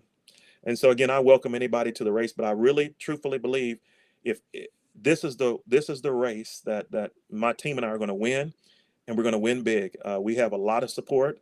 I'm proud to say, whether you're a Democrat or not, that the former chair of the Democratic National Committee, the DNC, is my chief strategist, along with a group that is out there leading us. That's our strategy team. I have the person working on my team right now who you have, I believe, ready to park in the green room, or at least watching questions. I'll just call her Liz for right now without giving her full name away. But she worked with Mr. Flowers, Marcus Flowers, who ran against Marjorie Taylor Greene in Georgia 14. They raised tens of millions of dollars. They put up a great fight. They moved the needle many points in Georgia. And interestingly, that district in Georgia looks like Alabama. It's funny to compare a district to a state, but it's almost the same. And I believe with people like Liz on board, and I'm not going to call a lot of names, but Liz, Paul, Miguel, Ramon, and everybody else that's with me on the team, the Lisas that are out there, you know who you are, advising. Long story short, we have a team that I believe is going to win without a doubt. I think anybody else getting into this race will find it difficult. I think they would have started too late, and they will be way behind. So no, I'm not worried about a U.S. senator, a president, a vice president getting it. Bring them on. They can all come. We have this. We're gonna win it. I'm confident. We have the support we need. People are tired. You know, they don't want to see the same old stuff anymore. They want bold new ideas. They want to see people come in who aren't uh, government fixtures. They don't want to see the same old faces anymore. I'm not calling anybody old at all. I'm just saying they want to see people boldly come in. Look at what's happening in New York. Whether you like it or not, whether you agree with them or not, you have somebody who breaks in on the scene, and of course he's being accused of being a socialist or whatever it may be, and maybe he's self-declaring himself one. But the people want somebody like that. Look at somebody calls him the 45-47. Look at the president of the United States. Why did he get elected? Whether you like him or not, he was somebody who came in and told what he thought it should be about. Now, I'm not in any way saying I agree with his policies. I don't, but I'm just making it clear that was an example of whether you're young or old, people said they wanted change. And I believe that's where we are right now. I believe it's also important that what you see is what you get. You put somebody out there that has been clear about their vision, their ideas for the state. You can look at TikTok videos, do what you did, do what somebody else did who was even trying to or seeking to criticize in a good way. I believe in critical thinking, where they went back about my positions about life or positions about choice. Look at what I've said since 2016. Look at what I've done. I can't flip my camera around and show you the awards that fill up one wall. I wouldn't show that to anybody, but I have awards and certificates for all the things I've done, standing with people who've been in fights, speaking to push for civil rights, making sure that people have an equal opportunity to stand and be represented. I've done those things. You can check modern videos, modern posts, and see I'm out there. So no, bring on anybody we want. I don't know if it's true as of today. He's not running. If he Right. gets in, I would wish him the best. But long story short, I'm confident we'll win this primary and we'll do well. I will say it does impact fundraising when you have a person who could come in and draw national money, or they could lock up older voters sitting on old money. Yeah, that's an issue. But I'll tell you, I don't believe this is a money campaign. And I believe it takes money to run. You need a message, you need a messenger, you need the money, right? But I do not believe that this is the type race that is all about money being infused into it. So we have to make sure that we have somebody who's concerned about the people, and the people the focus right now, and that's what I'm all about. Just to shut that down. There should not be a last part of the question. Will support. I don't know what that means. Will support a shift. I think I made it clear. I think you've answered that. You don't think it would shift a ton based on who you're trying to attract to the campaign. No, sir. My base is solid. The people supporting me know me. I'm a proud member of my fraternity, Omega Psi Phi. I have several other affiliations that are out there that I won't call out on the screen. A lot of people that know me from working in different circles, different environments. People have seen me again with unions, sticking with coal miners who have been on strike some 2 years. People have seen me on the front lines as it relates to healthcare. I've been on the Healthcare Authority Board up in North Alabama. People have seen me as a candidate. They've seen me out there on Flag Day. They've seen me on marching. They've seen me out there doing all kinds of things on the front lines. So no, I don't think anything will shift at all. Maybe less money coming to me, but I'm not worried about the money. We're going to be good. Money can't buy the momentum I have right now, so we're good. That's not me being arrogant. I just have a lot of faith in the people that are part of my team. The 700 people backing you as on your team is commendable. Having tried to do it as an independent with a much smaller bank, I commend you on the 700 people. That's even if it's only 600. Well done to your team. If it's only 500, I'd take that too. Yeah, well done to your team on building that up. Yeah. Yes, and we're gonna do. And if a volunteer is watching and say, "Hey, I'm not actively part of volunteerism yet," just hang on. We're just getting started. I believe it or not, I don't think I can do it right now, but I have on one of my phones here. Let's see. I can't pull it up, but I have a countdown clock. I think we're still 8 months away from the primary. So we've got time. Most people don't even get started until January or February doing what I'm doing right now. But there was so much at stake. When you talk about the big, beautiful bill called the Big Ugly Bill, when you talk about the threat to women being able to vote, when you talk about the idea of somebody coming in, possibly sitting in a governor's seat, who has a whole lot of high negatives and can move our state in the wrong direction. People said you have to get in, Will. You have to go and get involved. So that's why I've been in the race. So that actually it leads into one of my questions that isn't on this list. I was hoping to get to it, but that kind of leads us into it. There are a lot of things that are potentially coming down the pipe from the federal level, and a lot of it is revoking rights. My question for you isn't necessarily, I don't know that you can answer what you will do to protect the citizens of Alabama, because I don't know how much we can do. And I've ran for the role, so I don't want to ask a question that's too large for you to answer. But I will ask for your commitment to do everything in your power to protect our citizens from an authoritarian. I'm going to use the term regime because that's what I believe. You don't have to reciprocate that phrasing if you don't want to, but I would like to hear you say you're going to do everything you can to protect us from an aggressive federal government. Absolutely. Not just the aggressive federal government. And I do know the three branches of government. From the executive point of view, I want to protect us from tyranny. I want to make sure that we don't have an authoritarian, someone, again, like I mentioned, a Pyrrhic victor earlier, a dark leader who takes advantages of not just the nation, but particularly states. I will fight for the rights of every Alabamian. I make it very clear.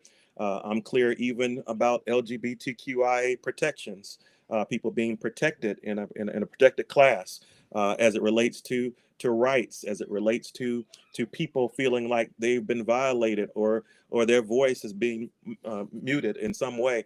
I'm all about making sure, as it relates to voting rights, that the lines are drawn fairly, that they're not just drawn in ways that people are not able to have their voices heard.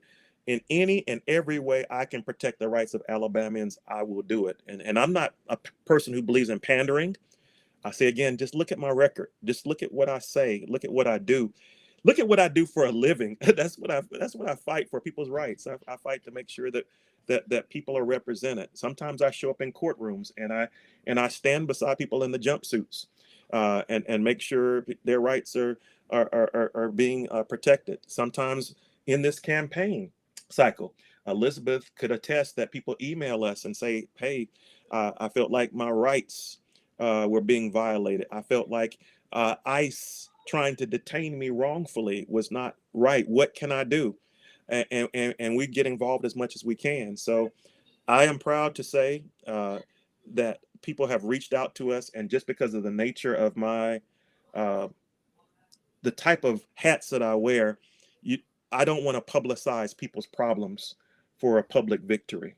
But if you could see the people who come to us that we're trying to help on a daily basis, I think Alabamians would be amazed that we're still having this fight in 2025. So yeah, I'm going to fight for the rights of all people.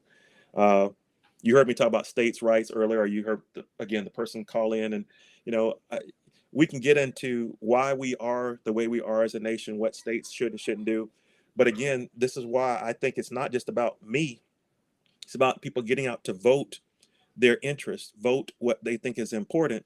You can't just sit at home, say, you know what, I'm going to let Will get on TikTok all day, all night. I'm going to let him run all across the state, or Jared do all the fighting. And then at the end of the day, I might hold my vote back because I just don't trust any politicians. That's a no vote. That's just allowing things to continue the way they are.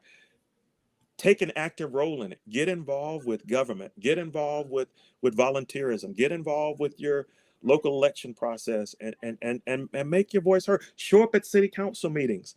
Write your representatives. Get involved and tell people you don't like that people are being detained in your neighborhood based on the hair texture, the skin complexion, or where they were at a certain time. These things are important. A governor cannot do it by her or himself alone. It's going to take all of us working together. Well said. We have two questions left. The next one is, uh, I don't know, not hard per se, but I felt a bit of,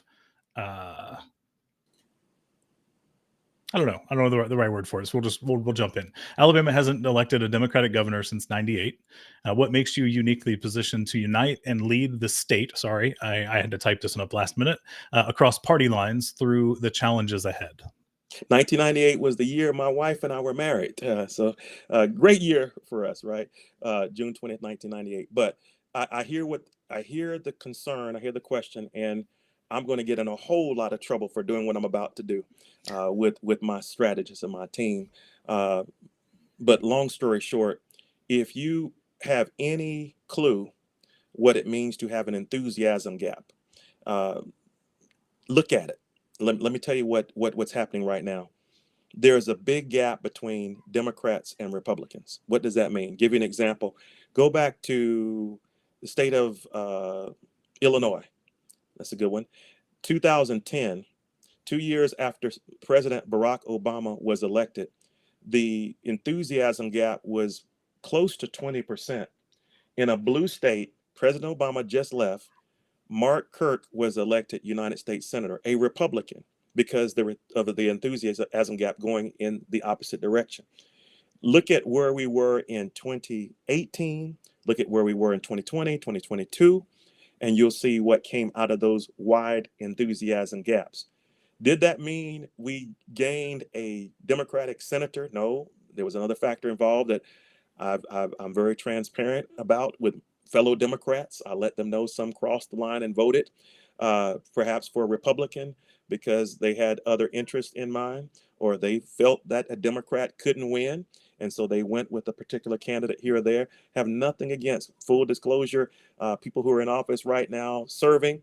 But long story short, Republicans and Democrats, independents need to vote based on the people they believe would serve them best. I believe, though, when we just jump across party lines and vote for who we think can win based on amount of money, we're doing ourselves a big disservice.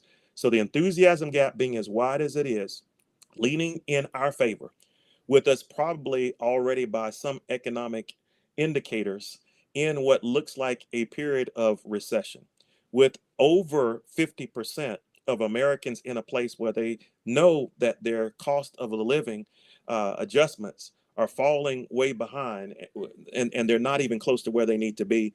And the fact that whether you believe we're doing better or not, there's pain at the gas pump. And the price of eggs, although there have been attempts to make corrections, are still climbing. Uh, you see clearly where it's going to cost more money to put a turkey on the table this Thanksgiving, more money to buy the kids the toys for Christmas as we approach this October in Alabama, where there will be budget shortfalls, where the sugar high is over, where revenue streams have been cut, where we are going to find out that we are waiting on a big check from the Department of Education that we've talked about earlier to come in to bail us out, to save us, and it might not come when we want it. Uh, you roll all of this together, and we have, I hate to say it, a perfect storm for Democrats to win big in places like Alabama. Now, I said that's the storm, but we need to stay on message. We need to make sure that we are listening to the people, that we're addressing top issues. Top issues right now seem to be the economy in Alabama. So I'm talking about ways that we can turn our economy around, ways that we can attract new businesses. The issues that are second are healthcare. Is healthcare second issue? I talk about how we can expand Medicaid and be positively ahead. How we can introduce what I said earlier, policies like the greener economy, meaning that hybrid plan I rolled out earlier, and also maybe even a new energy plan that you're going to see, giving you a clue first on your show that's going to come out real soon. That may talk about H2O energy, may talk about alternative ways that Alabama can bring in revenues. And then you talk about community stability. You talk about the fact that you want septic tanks in or sewer hookups in every house in Alabama. You want to see where there's clean drinking water in every county, clean air in every county. When you push these top three issues, others are out there: voting rights, women's rights, all those things roll into these top three. Stay on message. This is the year that I believe we can win. So, I'm gonna get in a whole lot of trouble, but some have argued we're already 31% through Project 2025. Some people said, well, I put certain people in office, but I really didn't believe that they were going to do this and do. Well, they told you they were going to do it, and they're doing it. They gave you the playbook. They're following the playbook, 31% through it, and maybe 100% by the end of the year. That all coupled together, before we even get to the primary, forget November, before we even get to the primary in May, if you don't see the handwriting on the wall, if you don't see that the people have been telling you one thing, don't pay attention to the man behind the curtain, but they're doing something totally different, we're going to be in trouble. So answering the question directly, yeah, may not have seen a Democratic governor since 1998. I'm proud that a former governor, lieutenant governor, secretary of state, attorney general has said that I'm one of the most qualified people that ever ran for an office like this one, even when I ran as lieutenant governor. I'm proud to be endorsed by people who are in office right now. You'll see endorsements roll out later. I'm holding on to a lot. That'll come as we get closer to election days, and even further out in May and in October, November. But long story short, this is a unique race. Some people say, "Well, Boyd, Will, you're a black man in Alabama. Can't happen." Guess what? I believe I'm the person that's going to heal the divide between Republicans, independents, and Democrats. Let's be honest, Jared, if I could go here for a second, I don't want to get us in Sure. trouble, but we have a very fractured Democratic Party. They're still in the news just last week, something that's overshadowing perhaps even local elections and perhaps even a gubernatorial race. The fact that we have obviously some things that had to be addressed as it related to delegates. So you can see clearly here that yeah, the party has some stuff within to address on the left, and some party issues on the right need to be addressed. But right now in the middle, people are tired. People are saying we need health care. We need things to be affordable again. And with the plan that I'm rolling out for our economy, with the new revenue streams that are going to come in and put us ahead instead of behind, we're you need a Will Boyd. Right now, we probably give up, let's just, for an example, for every dollar Alabama gives to the federal government, we get back 3. So we by all accounts are a poor state. But you hear people saying, well, we don't want to expand Medicaid. We want, okay. But I don't need to run through those numbers. You've heard me, most reviewers have heard me. 22.2 million dollar investments, really 228,000. The government under the Affordable Care Act takes care of 90%. So that's how I get my 22 to 23 million dollar estimate being basically put in. We get 397, 400,000 back as it relates to the number of people that are covered. You hear me throughout the numbers, somewhere around 283,696 people who aren't covered will be covered. You'll see where 20,000 people will go to work that aren't necessarily working, new jobs out there in the healthcare industry, $2 billion in revenue coming in. So you have to ask yourself, why doesn't the current administration want something like that? The federal government right now will give the state of Alabama money for high-speed rail. Why don't we have that? One of the issues in Jefferson County where I spoke last night was public transit, public transportation. Why aren't we tapping into money to provide public transit, public transportation, state transit, so a person can work perhaps in Birmingham in the day and then go back maybe to Pickens County at night, or maybe even Baldwin County, maybe shop in Mobile on a Saturday morning and be back in Jackson County in the evening. We have to start thinking in different ways. And I believe I'm the only candidate in this race. I'll say this, the only candidate in this race who brings a unique blend. I'm an engineer, which means I know how to make the sum of the parts work together.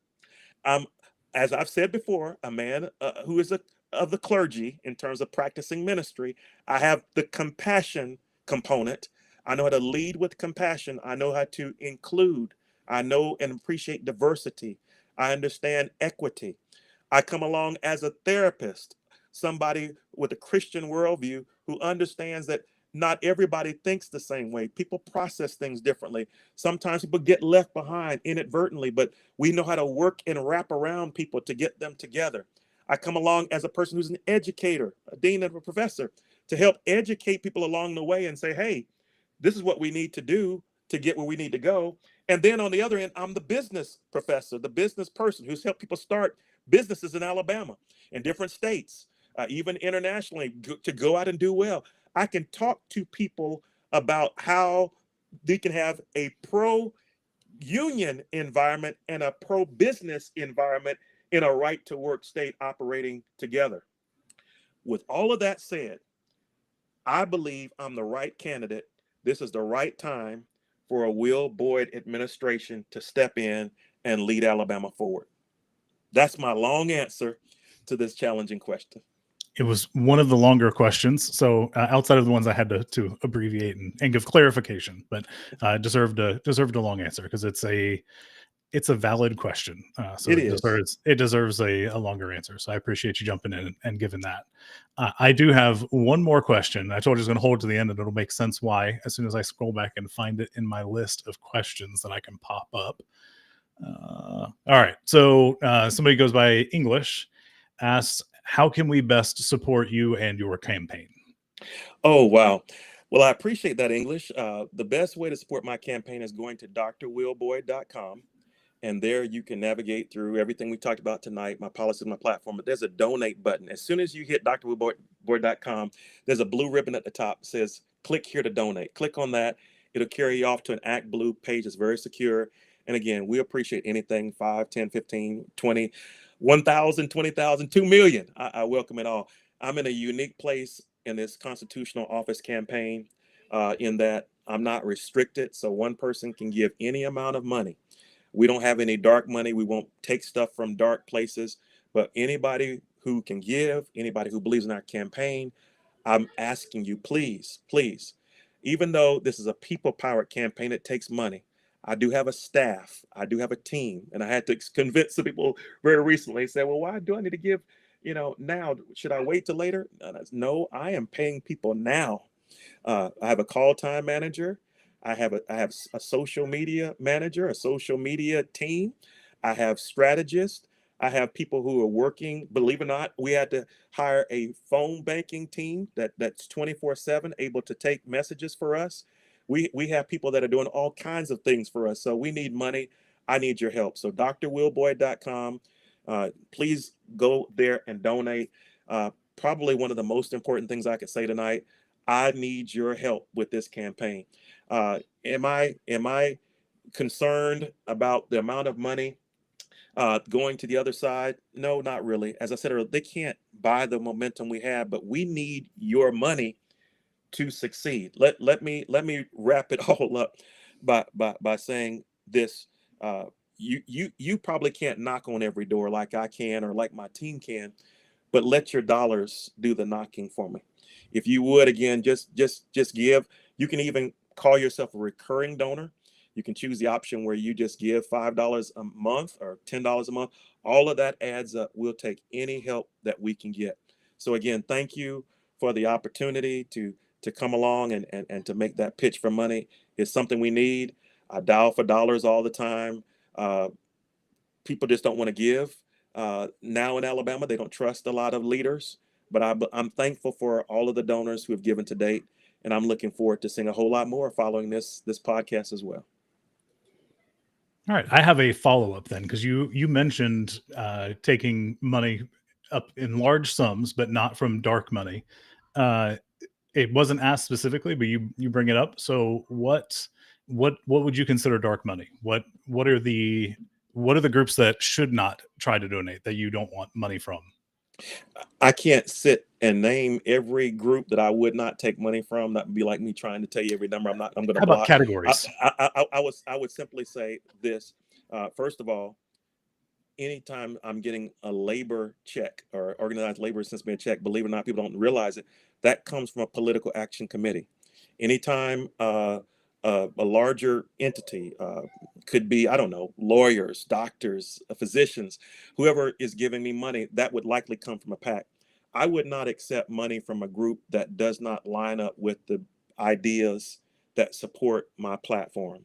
So if someone clearly said something like, I'm against, I don't know, uh, people being treated with equality or fairness, uh, I would not take that money.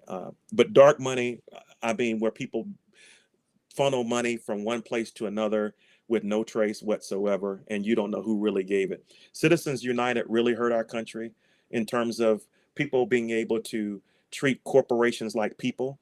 I have to submit an FCPA report every month where I list every person's name, their address, their amount of money. And that's full transparency. Of course, the smaller donations, you can get away without calling it a type of a donation that is specific. There's a name for it, but it's just the It's like amount of money that's there. But long $5 story or short, less or something. It's really low. Like, it's any significant amount, yeah, you end yeah. up having to tie a name But to when it. you start talking about hundreds of thousands of dollars coming in, I mean, I would invite you, take a look uh, at some of these people who are bragging about tens of millions of dollars in their accounts, and you will find that it's probably not really 2,000 people who are donating. It might be only 10 or 15. And so Right. that is a question you might want to ask yourself. Can I be a sitting senator or a sitting governor or a sitting representative and just accept checks from large corporations when in fact I have another 8 to 15 months to serve in office? Is that fair? I was talking to someone today about perhaps the idea, and they came up with it. I call her my senior Empress advisor, and she knows who she is. But we talked about the idea, her proposing of being able to take money only from your own district. Could you imagine how that would be? What you couldn't accept money from another state or money from another district. If you're in Shelby County, you shouldn't be taking money from I don't know, Lowndes County, Right. Greene County. You need to go out in your own district and get dollars from them. I believe there should be fairness there. Right now, people look at my campaign and they look at Tuberville's. There's a graphic that went out recently that had his 25 million, a hard, tall graph column, and I think they had me and Chad Chig Martin very low, if not anything at all, on the graph. I can't. I'm an engineer too, but Statistics will you you, can make those look all kinds of ways. oh gosh, yeah, But you can also skew it any kind of way. you can get outweighed potentially depending on, because it's an unlimited amount. So that Absolutely. But full disclosure, and I know I'm talking a lot. I believe all that money just scares people on that side from running against them. I believe that money, the big dollars, are used just to say, hey, I'm a viable candidate, and you see my 25, 50 million, whatever it may be, 100 million, don't get into this race. I'm telling you right now, I'm confident if I only had $2, that with this People Pirate campaign, we're going to be fine. But I'm going to say it again. Thank you, English. I need all the financial help that I can get. For all of you who've been waiting and saying, hey, I don't want to give yet because I'm just waiting to see who is going to get into the race. There's too much at stake for that. You need to give now. You need to get involved now. And even if somebody else gets in December, in January, hey, that's fine. But help us out. Those of us who are on the front line. Every time I get on the road, I'm driving a minimum of an hour, sometimes 5 hours, one way to an event and coming back in a car. If I take a team with me, that team might need to eat. And usually, being fully transparent, I'm most often paying for the gas and the food and everything we spend out of my own pocket. So people don't realize that. They say, well, Will, why do you keep running? Why do you keep fighting? Why don't you just give up and quit? Because I believe in Alabama. It costs me money personally every time I run. And you know this. I shouldn't do this, but I'm going to do it. There are people who've told me I've given the state party $10,000 or I've given this group so much money because I don't want to see Mr. Tuberville be the next governor. And I have to remind them, that's fine for you to give it to the state party. Keep giving. I want you to take care of the state party. But look, I don't get a penny of that, especially when there's a contested primary, or if you have multiple candidates. We didn't even qualify yet. I said that 2 or 3 times. We don't qualify until January, which means they don't have a single person that they could give the money to that comes in that's restricted giving for this race, the gubernatorial race. So that money's just sitting there, right there for the state to use at their discretion, at and they some might point. save it for us later on. But is that fair that people can just continue to give money to one entity, and you have people like me who are out there just fighting every day? Is it fair that I have to do call time 4 hours a day, asking people for money, sometimes talking for 15 minutes to get $5 or $10? And then sending them a text following up to get that $5 or $10 that has been pledged? Is that fair that I do that 4 hours out of my day, and then I have a party, obviously, where there's money coming in, but the candidates aren't enjoying it yet? I still have to pay for Vote Builder. I still have to pay for whatever tools I need to know how to cut turf or where to cut turf to go into neighborhoods by party. So again, I'm all for the state party. I'm a former SDEC member. I'm a former state committee, a Democratic executive committee member. I believe the party, the county chairs are the backbone of our state. I don't want there to be any division between candidates and the party. I want us all working together in unity, and I think we are there.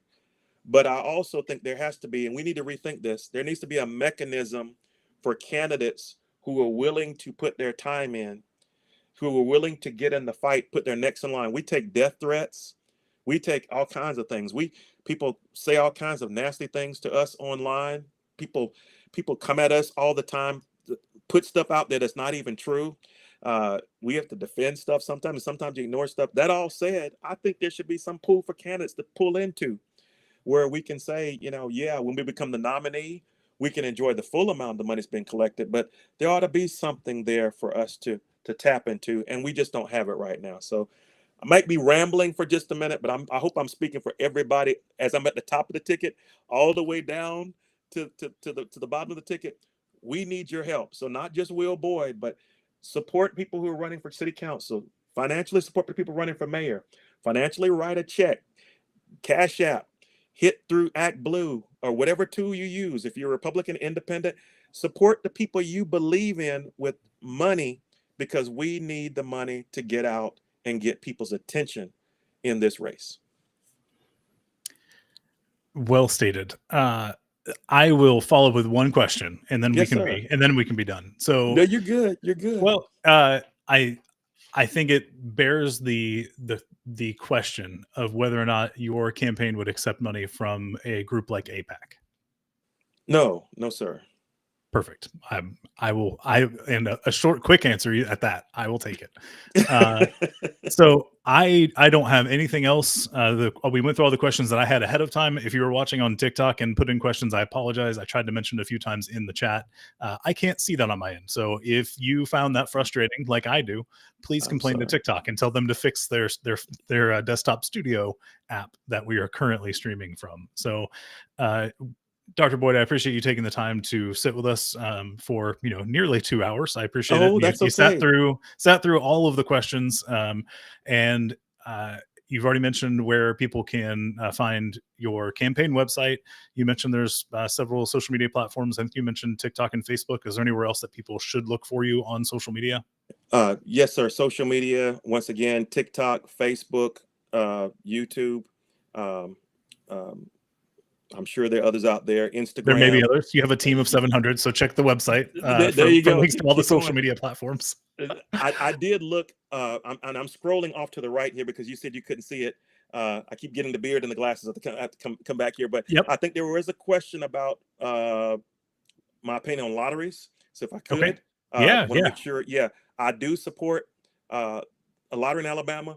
I do not believe that we should have people in Alabama driving to Tennessee, Alabama, Mississippi, and Florida, submitting that money there and taking care of their kids' education. And our kids are falling behind in Alabama. So that is one question that I saw asked. I don't I I'm trying to scroll back up some. yeah, I saw some other questions, but I don't know if I'm messing up here. I'm the worst person. So Elizabeth, if I've missed any and you're out there, tell me what I've missed. Yeah, Um, let's say that if you didn't get your question answered, blame TikTok, but also reach out to Dr. Boyd's campaign. The website yeah, has a form you can fill out, ask your question, and they'll get back to you at some point, I'm sure, or ask it on social media. Find a video on your favorite platform and ask a question, and someone on our team, I hope, will find those and respond to them. So I again appreciate you taking the time. I think we will end the stream on YouTube and Facebook first. I have to do this twice. So appreciate